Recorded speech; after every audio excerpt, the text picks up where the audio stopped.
Ողջույն սիրելի դիտող, դու գտնվում ես Ինֆուտբոլ Armenia ալիքում։ Ուրախ եմ, որ բացել ես այս տեսանյութը։ Ես շարունակում եմ խոսել տարբեր ակումբների մասին, փորձելով հասկանալ, թե ինչպիսի մրցաշրջան են նրանք անցկացրել։ Արդեն հասցրել եմ խոսել Մյունխենի Բավարիայի եւ Լոնդոնի Արսենալի մասին։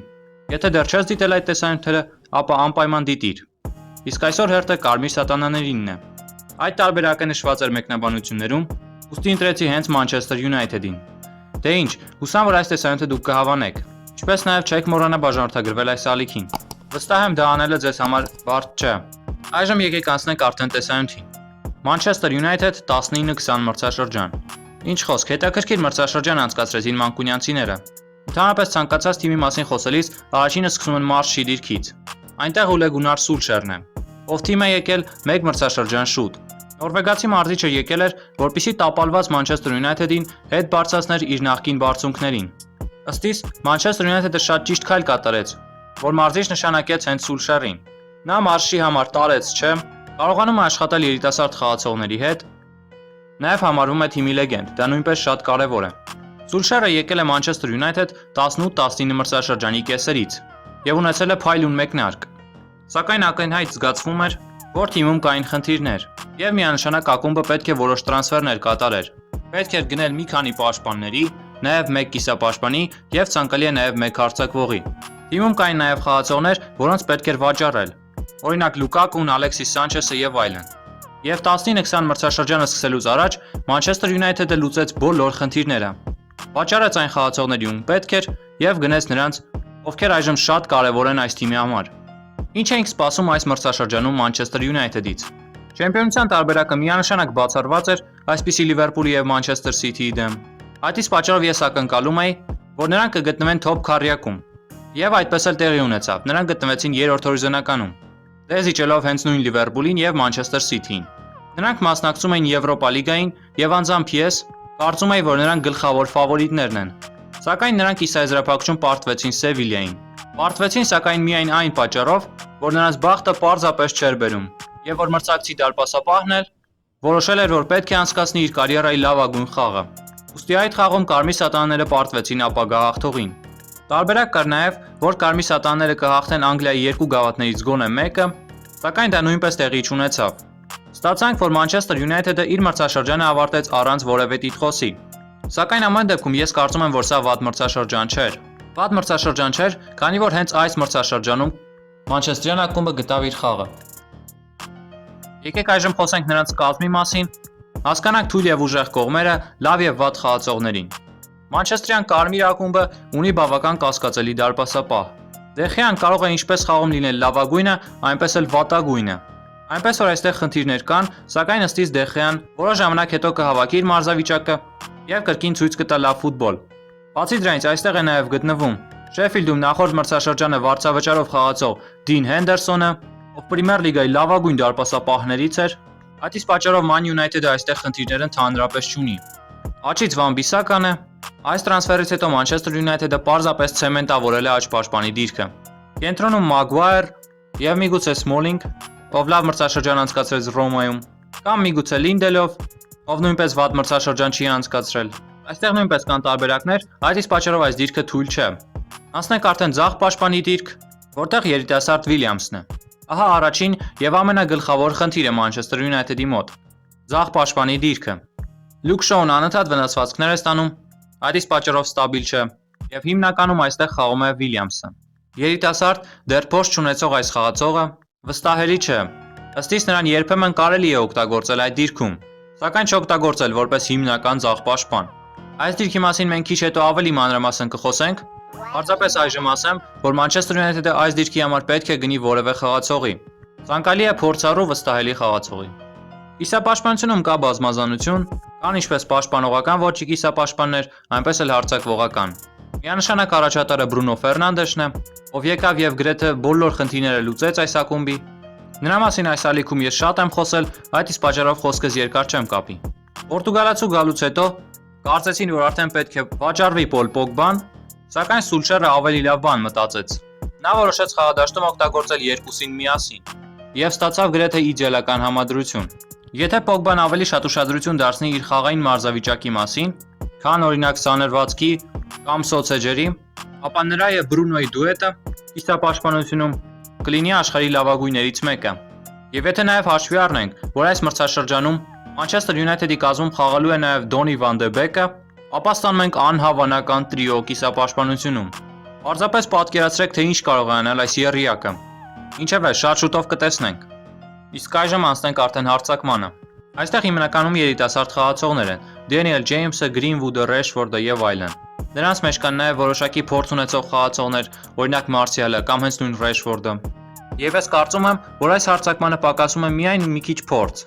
Դա ժամանակի ընթացքում իհարկե կգա, սակայն այժմ կարծում եմ Manchester United-ը կարող է գնել որևէ փորձառու մեկ հարձակվողի։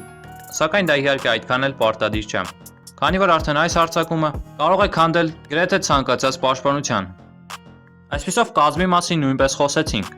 Այժմ եթե շարունակենք խոսել 19-20 մրցաշրջանի մասին, ապա ես կցանկանայի նշել Manchester United-ի խաղային ստրուկտուրան առաջի կեսում եւ երկրորդում։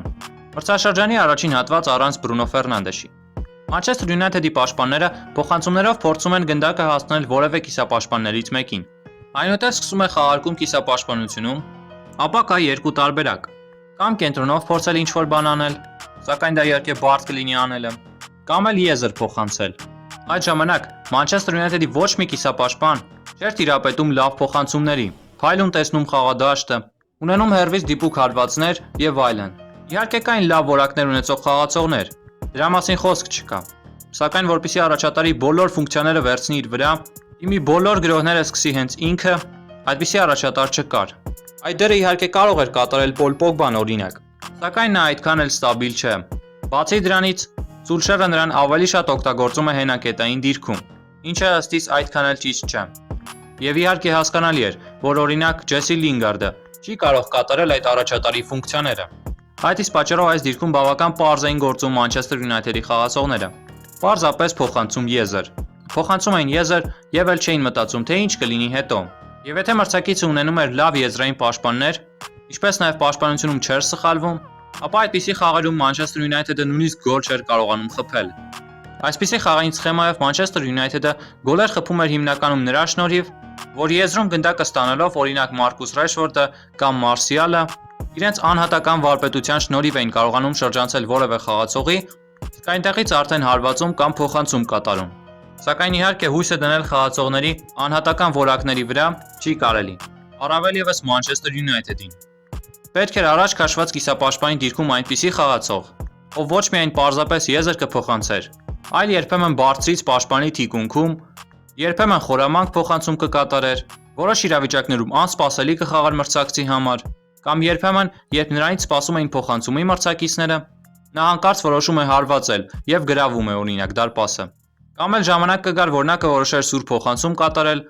Մի խոսքով տարբերակներ շատ կան, սակայն այդպիսի տաղանդավոր կիսապաշտպան չկար, որպեսզի այդքան լավ մտածողություն ունենար,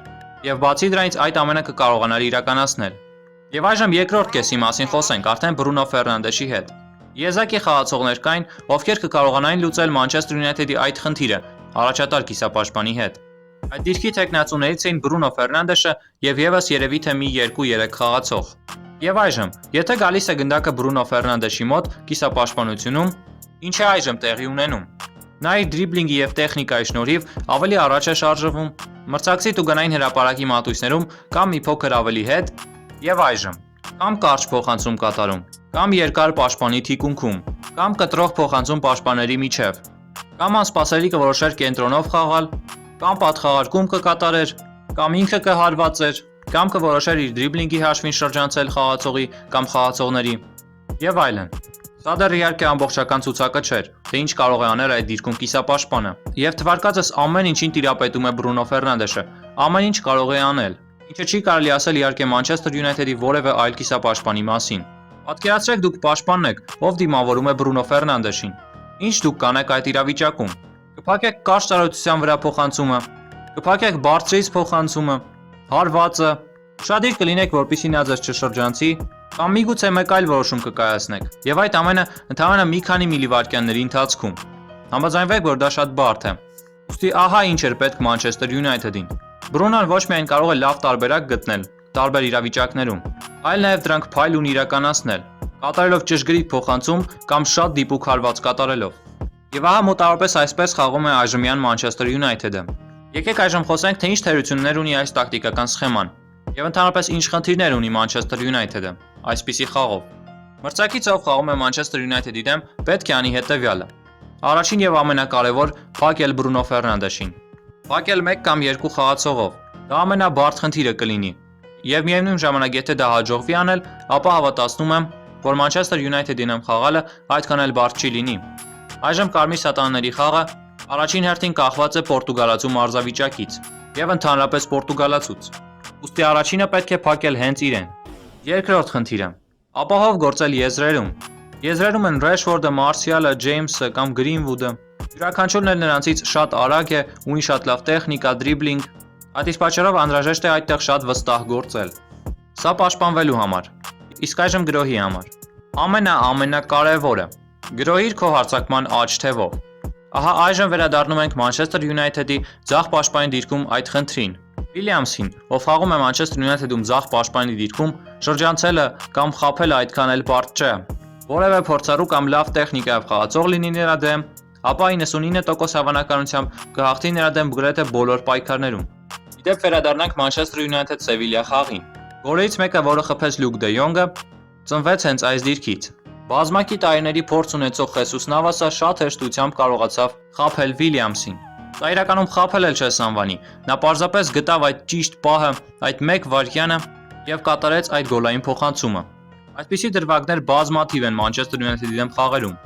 Եթե դիտեք Manchester United-ի վերջին մի քանի խաղերը, ապա կտեսնեք այս դիրքում մեծ խնդիր։ Եթե նաև հաշվի առնենք, որ մյուս եզրում Արոն Վան Բիսական է, ապա կհամոզվենք, որ միանշանակ պետք է գրոհել միմիայն աջ եզրով։ Առավել ևս հաշվի առնելով, որ Մարկուս Ռեշորդը, ով խաղում է այդ եզրում, չի իջնում, որպեսզի օգնի պաշտպանությանը։ Կամ ավելի ճիշտ, այդքան էլ շատ չի օգնում։ Մոտավորապես այսպիսի խաղով կարելի է շատ մեծ դիմադրություն ցույց տալ Կարմիր Սատանաներին, եւ հաղթանակի տարբերակն էլ չի բացառվում։ Նաև պետք է հիշել, որ Manchester United-ը շատ լավ հակագրոհում է, դրանից պետք է զգուշանալ, եւ հիշել, որ պաշտպանությունում, հատկապես կենտրոնում, թերացումներ երբեմն լինում են։ Ինչպես նաև հիշել, որ Դավիթ Դեխեան կարող է երբեմն նաև անհաջող գործել։ Ֆուտբոլում հենց այսպիսի որոշ փոքր դետալներ են, որ կարող են լուծել խաղերի ելքեր։ Այդ իսկ պատճառով յուրաքանչյուր մանրուքի պետք է ուշադրություն դարձնի մրցակիցը եւ օգտագործի յուրաքանչյուր պահ։